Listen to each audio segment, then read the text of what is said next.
अस्सलाम वालेकुम दोस्तों, मेरा नाम मुज़फ़्फ़र अली और आप देख रहे हैं इंडियन न्यूज़।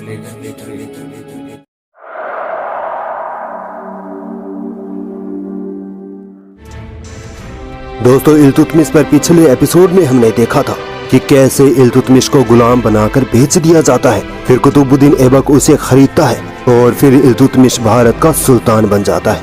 अब इसके आगे सुनिए।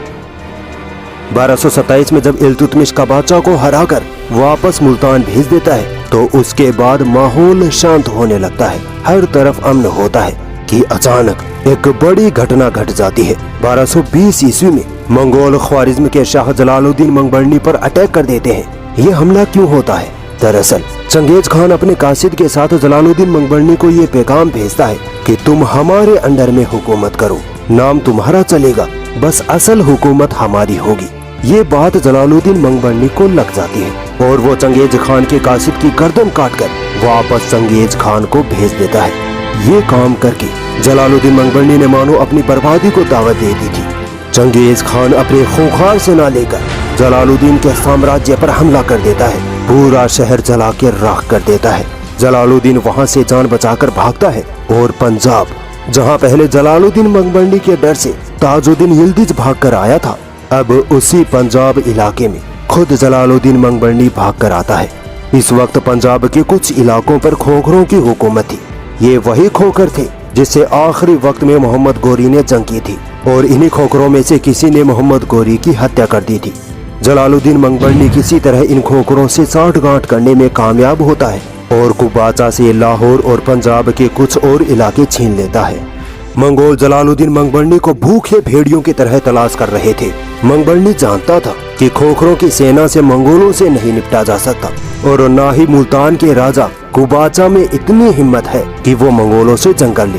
बस मंगबरनी की आंखें इल्तुतमिश की ओर घूमी और उसने इल्तुतमिश को पैगाम लिख भेजा कि मेरी मदद करो, हम दोनों मिलकर मंगोलों को हरा देंगे और मुझे दिल्ली सल्तनत में रहने के लिए कोई इलाका दे दो। इल्तुतमिश को मंगबरनी का ये पैगाम मिला ही था कि अचानक उधर से चंगेज खान का भी पैगाम आ जाता है कि अगर तुमने मंगबरनी की मदद की या उसे रहने के लिए जगह दी तो अंजाम भयानक होगा।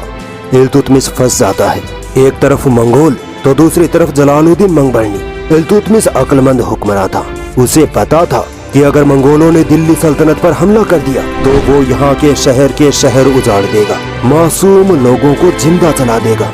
इस मुसीबत से बचने के लिए इल्तुतमिश ने जलालुद्दीन मंगबरनी को मदद करने से इनकार कर दिया और अपनी सूझबूझ से भारत को मंगोलों के हमले से बचा लिया।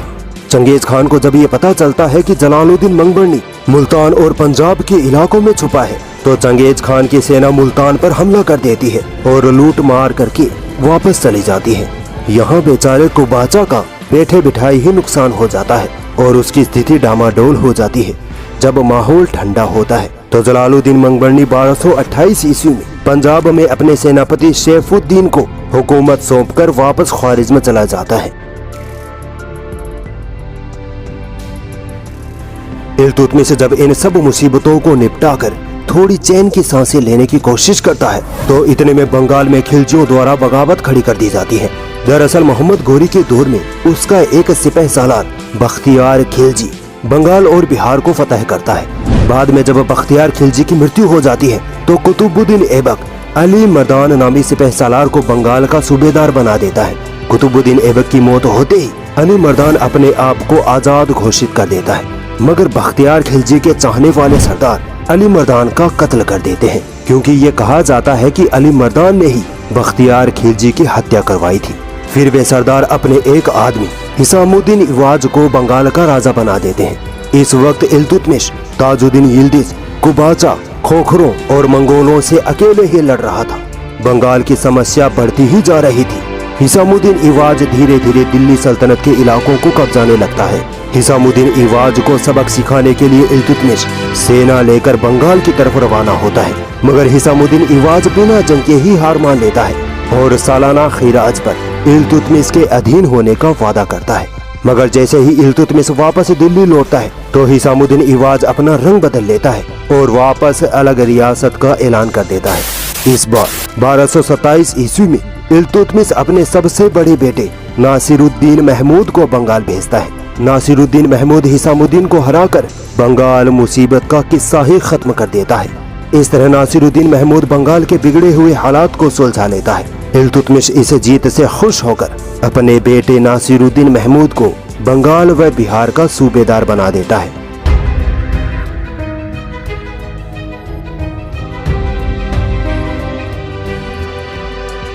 दोस्तों, अब तक आप ये जरूर सोच रहे होंगे कि भारत में हुकूमत करने पर भी इल्तुतमिश की हिंदू राजाओं से भिड़ंत क्यों नहीं हुई।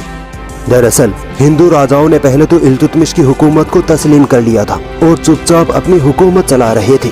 मगर जब इल्तुतमिश अपने कई दुश्मनों से निपटने में व्यस्त था, तब सन 1225 ईस्वी में कई हिंदू राजा एक साथ बगावत पर उतर आए। मगर इल्तुतमिश के सामने ये बगावतें सांस नहीं ले पाई। इल्तुतमिश ने एक एक कर सभी को अपने अंडर में ले लिया। 1226 ईस्वी में इल्तुतमिश ने उस रणथंभोर किले को भी फतह किया जिसे 500 राजा भी कभी फतह नहीं कर पाए थे। इसी बीच 1231 में ग्वालियर के राजा मंगल देव ने मौका पाकर अपने आप को दिल्ली सल्तनत से अलग करके आजाद होने का ऐलान कर दिया। इल्तुतमिश अपनी सेना लेकर ग्वालियर पहुंचता है और 11 महीनों तक ग्वालियर का घेराव करने के बाद मंगल देव को हरा देता है। मंगल देव ग्वालियर छोड़कर फरार हो जाता है और ग्वालियर दिल्ली सल्तनत का हिस्सा बन जाता है। 1228 ईस्वी में जलालुद्दीन मंगबरनी वापस ख्वारिज़्म में चला जाता है और पंजाब व लाहौर पर अपने नायब शमसुद्दीन को हुकूमत सौंप जाता है। उधर मुल्तान व सिंध पर नसीरुद्दीन कबाचा हुकूमत कर रहा होता है। दोनों ही इल्तुतमिश की दिल्ली सल्तनत पर हमला करने की तैयारी में रहते हैं। मगर वो इल्तुतमिश पर हमला करते उससे पहले ही इल्तुतमिश उन पर धावा बोल देता है। इल्तुतमिश का बेटा नासिरुद्दीन महमूद पंजाब व लाहौर पर हमला करके शमसुद्दीन को हटा देता है, जबकि इल्तुतमिश नासिरुद्दीन कबाचा पर हमला करके उसका किस्सा खत्म करता है। इस तरह इल्तुतमिश अपने एक और ताकतवर दुश्मन कबाचा से छुटकारा पा लेता है। दोस्तों, इस वक्त तक इल्तुतमिश ऑफिशियल सुल्तान नहीं बना था। उसकी आजाद हुकूमत जरूर थी, मगर वो इस्लामी दुनिया में सुल्तान नहीं माना जाता था। इसीलिए उस वक्त के अब्बासिद खलीफा अल मुस्तसिर बिल्लाह ने इल्तुतमिश को सुल्तान आजम के ओहदे से नवाजा और 1229 में जाकर इल्तुतमिश ऑफिशियल सुल्तान बना।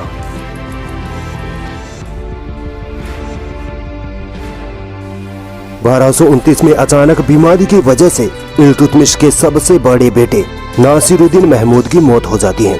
अपने बेटे की याद में इल्तुतमिश एक मकबरा बनवाता है और इसी मकबरे के साथ ही भारत में सबसे पहला मकबरा बनवाने और मकबरा बनवाने के रिवाज की शुरुआत का श्रेय इल्तुतमिश को दिया जाता है।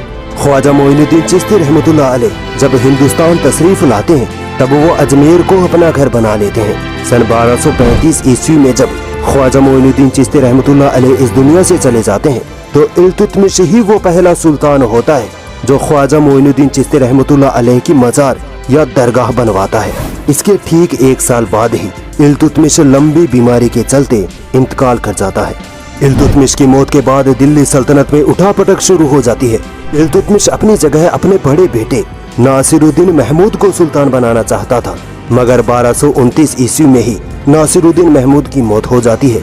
इल्तुतमिश की मौत के बाद उसके 4 बेटे बारी बारी सुल्तान बनते हैं, मगर महल के साजिशी सरदार सबको बारी बारी मौत के घाट उतारते जाते हैं। और फिर 1236 के आखिर में कुछ ऐसा होता है जो दुनिया के इतिहास में पहले कभी नहीं हुआ था। एक औरत दिल्ली सल्तनत की गद्दी पर बैठती है। वो औरत थी रजिया सुल्तान। कौन थी रजिया? कैसे उसने दिल्ली सल्तनत पर कब्जा किया? क्या था उसके नाजायज संबंधों का राज? क्यों और किसने रजिया को मौत के घाट उतार दिया था? क्यों रजिया ने बेपर्दगी को आम किया था? सब जानेंगे हिंदुस्तान में मुस्लिम हुकूमत के अगले एपिसोड में।